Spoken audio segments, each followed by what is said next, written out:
இப்ப சாத்து நடி சாத்து சொல்லி நிறுத்துக்கலடா. அவன் நிறுத்துற லூசுக்கு வந்து சிவராத்திரி என்ன என்ன என்ன என்ன அண்ணே இவன் வேண்டாம்னு இப்பதான் உன்னை சரியா புரிஞ்சுக்கிட்டேன். இப்பவே சட்டையை கழட்டுறீங்க, மடி மேல படுக்கிறீங்க. உங்களெல்லாம் பிக் பாஸ்குள்ள விட்டா இன்னும் என்னென்னலாம் பண்ண போறீங்கன்னு தெரியல. கோவப்படாதீங்க சார். மக்களே, காமன் மேன் ஷோவோட சீசன் 9 பத்தின ரிவ்யூ தான் சொல்ல போறேன். வீடியோ ஃபுல்லா பாருங்க. இன்னைக்கான எபிசோட்ல நிறைய விஷயங்களை பண்ணாங்க. இந்த எபிசோட்ல நிறைய டிஃப்ரெண்டான விஷயங்களை பண்ணாங்க. டான்ஸ் ஆடினாங்க, அதுக்கப்புறம் டான்ஸ் ஆடினாங்க, அதுக்கப்புறமும் டான்ஸ் ஆடினாங்க. 2 பேர் சேர்ந்து டான்ஸ் ஆடினாங்க. இந்த எபிசோட் ஃபுல்லாவே டான்ஸ் மட்டும் தான் ஆடினாங்க.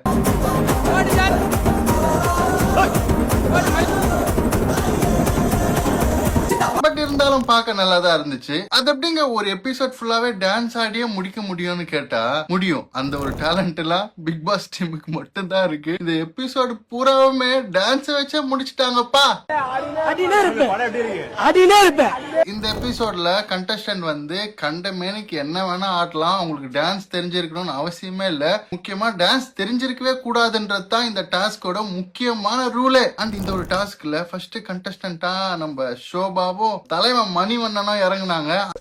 இப்ப சாத்து நடி சாத்து